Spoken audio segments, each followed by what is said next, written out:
Hello everyone, आज है 2 मार्च और आज इस वीडियो में हम बात करने जा रहे हैं पीसी ज्वेलर्स के बारे में। देखिए, पीसी ज्वेलर्स का शेयर 30 रुपए के आसपास पहुंच चुका है। 5% की तेजी पिछले कुछ दिनों से लगातार हमें यहां पर देखने को मिल रही है। देखो, कंपनी बहुत ही ज्यादा दिक्कत में है और अभी यहां पर जो भी चल रहा है वो सिर्फ और सिर्फ एक स्टॉक मैनिपुलेशन कह सकते हो आप इसको। उसके बारे में हम बातचीत भी करेंगे कि भैया किस दौर से ये कंपनी गुजर रही है और आने वाले दौर में क्या इसमें पोटेंशियल है कि नहीं लॉन्ग टर्म के लिए ऊपर जाने का। वीडियो को शुरू करो उससे पहले अगर आपने अभी तक चैनल को सब्सक्राइब नहीं किया है तो प्लीज अभी इसे सब्सक्राइब कर लीजिए, क्योंकि आगे भी बहुत सारे वीडियोस हैं जो आपको काफी ज्यादा हेल्प करेंगे। तो 30 रुपए का शेयर है पीसी ज्वेलर्स का। पिछले एक महीने में अगर हम देखें तो पिछले एक महीने के अंदर पीसी ज्वेलर्स का जो शेयर है वो 34% तक टूटा है, लेकिन ग्राफ काफी इंटरेस्टिंग है। पहले तो भैया ये लगातार टूटता चला गया, 22 रुपए तक आया, उसके बाद लगातार दौड़ता चला गया और 30 पे चला गया। मतलब जब गिर रहा था लगातार गिर रहा था, जब भाग रहा है तो लगातार भाग रहा है। यहाँ पर अगर हम बात करें पिछले एक साल की, तो पिछले एक साल के अंदर पीसी ज्वेलर्स के शेयर में काफी ज्यादा उठापटक देखने को मिली है। 48% का अभी भी ग्रोथ है, लेकिन लंबे समय तक ये 18 से 20 रुपए की रेंज में रहा। फिर एकदम से अचानक क्या हो गया कि 103 पे चला गया।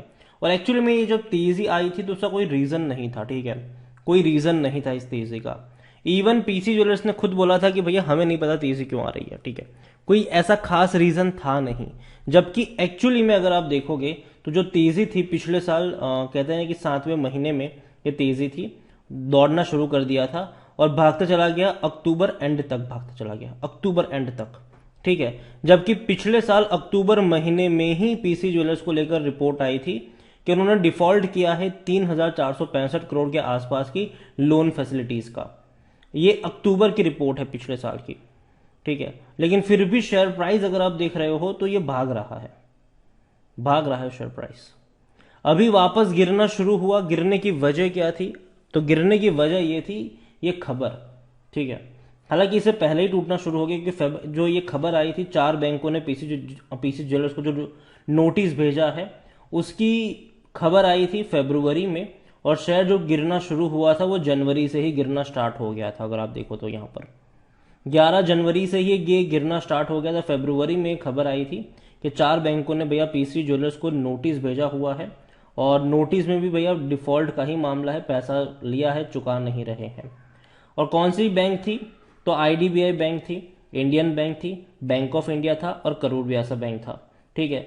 इन्होंने इनको नोटिस भेजा था कि भैया लोन वापस करो, लोन वापस करो। और हालांकि अभी अगर हम बात करें तो इसके अलावा पीसी ज्वेलर्स पहले से ही एक कस्टोडियन लेंडर मतलब एसबीआई से कानूनी लड़ाई लड़ रही है, ठीक है। ये 4 बैंक तो है, लेकिन इससे पहले भी स्टेट बैंक ऑफ इंडिया से कानूनी लड़ाई ये लड़ रही है, ठीक है। यहाँ पर एसबीआई से कानूनी लड़ाई में जो इसकी अगली सुनवाई 28 फरवरी को थी।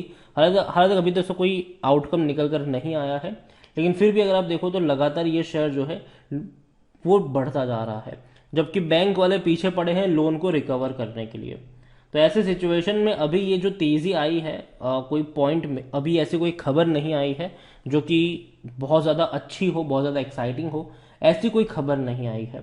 तो ये जो तेजी जो देखने को मिल रही है वो प्योरली कह सकते हो कि भैया स्पेकुलेशन की वजह से है, या फिर ऐसी कोई खबर है जो हमें पता नहीं है और शायद जो खरीद रहे उनको पता चल गई है। कि 2 रीजन हो सकते हैं इसके। आप देखो तो जब से इस साल से अगर हम देखें तो ये शेयर ऑलमोस्ट 64% तक टूट चुका है। एक्चुअली में गिरावट ज्यादा थी, 22 रुपए तक गया था, तब और ज्यादा गिरावट थी, अब रिकवर करना स्टार्ट कर रहा है। पीसी ज्वेलर्स छोटी सी कंपनी है, 1,400 करोड़ के आसपास का इसका मार्केट कैप है। वॉल्यूम बीएससी में 28 लाख है, एनएससी में भी ज्यादा नहीं, 40 लाख के आसपास, मतलब छोटी क्वांटिटी में शेयर ट्रेड हो रहे हैं। कंपनी लॉस में है, 60 करोड़ का लॉस किया है इसने इस बार, मतलब दिसंबर क्वार्टर पे। और जो रेवेन्यू था वो 855 करोड़ का था, ठीक है। और इससे पहले सितंबर में तकरीबन 900 करोड़ का रेवेन्यू था, तो उसके मुकाबले 5% कम हुआ है रेवेन्यू। पिछले साल 610 करोड़ का रेवेन्यू था, तो उसके मुकाबले अच्छा कह सकते हो आप इसको। पिछले क्वार्टर में 85 करोड़ का प्रॉफिट था, तो उसके मुकाबले लॉस में कंपनी काफी खराब है। लेकिन इससे पहले के क्वार्टर में भी लॉस ही थे इनके, इससे पहले के साल में भी लॉस ही था इनको, तो लॉस में झेल रही है कंपनी। प्रमोटर की बहुत बड़ी क्वांटिटी है और एक भी शेयर गिरवी नहीं है, ये एक अच्छी बात है। 54.53% की होल्डिंग है प्रमोटर के पास, लेकिन भैया प्रमोटर शेयर्स तो भैया गिरवी नहीं है, लेकिन फिर भी लोन लिया है, डिफॉल्ट कर रहे, चुका नहीं रहे, ये कहीं ना कहीं एक कंसर्न है, ठीक है। और यहाँ पर अगर हम बात करने जाए कंपनी को लेकर, तो according to Moneycontrol user 8% लोग कह रहे हैं कि बेच दो, 88% लोग कह रहे हैं खरीदारी करो, 4% लोग कह रहे हैं होल्ड करो। कंपनी में अगर आप देखोगे तो इनके रेवेन्यू लगातार कम होते जा रहे हैं, लगातार कम होते जा रहे हैं। 9,000 का जो रेवेन्यू पहले 9,611 करोड़ था, वो 8,600 करोड़ आया, फिर 5,200 करोड़, फिर 2,800 करोड़, फिर 1,600 करोड़। हालांकि अभी बढ़ रहे क्योंकि 800 करोड़ के आसपास के रेवेन्यू की इनके एवरेज है, तो अभी रेवेन्यू इनके बढ़ते हुए नजर आ रहे हैं। लेकिन प्रॉफिट वाइज अगर आप देखो तो कंपनी लॉस झेल रही है। 2022 में 390 करोड़ का लॉस हुआ था इन्हें, 2023 में भी कंपनी उतने बड़े प्रॉफिट में तो नहीं बैठने वाली है। पीसी ज्वेलर्स की बात करने जाए तो भैया पी रेशो नेगेटिव में है और कोई भी एनालिस्ट खरीदारी करने की बात नहीं कर रहा है। शेयर होल्डिंग को लेकर अगर हम देखें तो शेयर होल्डिंग का अकॉर्डिंग प्रमोटर के पास 54.53% की होल्डिंग, अच्छी होल्डिंग मैं कहूंगा, एक भी शेयर गिरवी नहीं है, अच्छी बात है। म्यूचुअल फंड है ही नहीं यहाँ पर।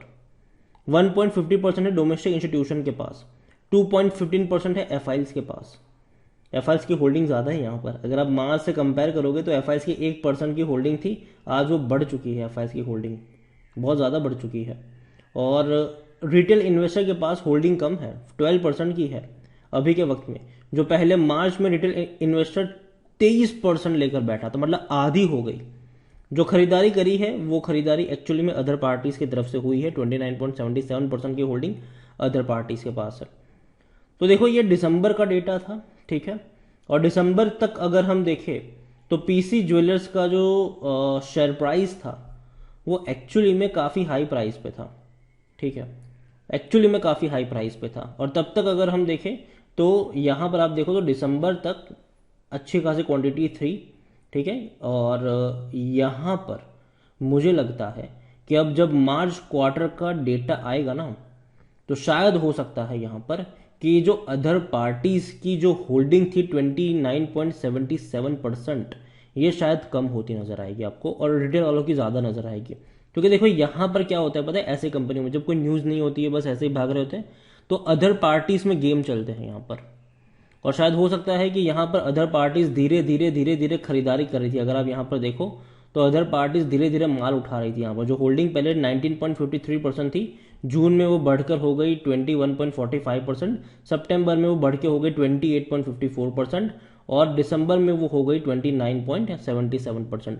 अब मार्च में मैं मान के चल रहा हूँ, डेफिनेटली मुझे लग रहा है कि यहाँ पर अदर पार्टीज की होल्डिंग कम नजर आएगी, रिटेल की बढ़ती नजर आएगी। यहाँ पर मतलब रिटेल इन्वेस्टर्स को ये गिरावट में माल चिपकाया गया होगा, और अदर पार्टीज ने जो मतलब पहले पंपिंग करी, अब डंपिंग करने का मौका ढूंढ रहे थे वो लोग। तो कहीं ना कहीं मैं मान के चल रहा हूँ कि ऐसा कुछ हो सकता है। अगेन मैं ये नहीं कह रहा हूँ कि ऐसा ही होगा, चांसेस इसके हाई है, क्योंकि जो तेजी आई थी कोई तुक नहीं बन रहा था इसका। जो तेजी आई है यहाँ पर 20 से 100 रुपए, कोई तुक नहीं बन रहा था इसका। बाकी मर्जी आपके, मेरे हिसाब से ये मेरा पर्सनल ओपिनियन है। बाकी आप को लगता है कि पोटेंशियल तो एंट्री करिए, बल्कि मैं यहाँ पर अवॉइड करने की ही बात करूँगा। यहाँ पे मतलब ऑपरेटर्स एक्टिव लग रहे हैं हाल फिलहाल में, और ऑपरेटर ही गेम खेल रहे हैं। बाकी मर्जी आपकी। वीडियो को यहीं पे एंड करूँगा। पसंद आया हो तो लाइक कर, शेयर, चैनल पर पहली बार है तो प्लीज़ सब्सक्राइब करें। और पीसी ज्वेलर्स के बारे में आप क्या सोच रहे हैं वो भी आप मुझे कमेंट में लिख के बता सकते हैं। Thank you.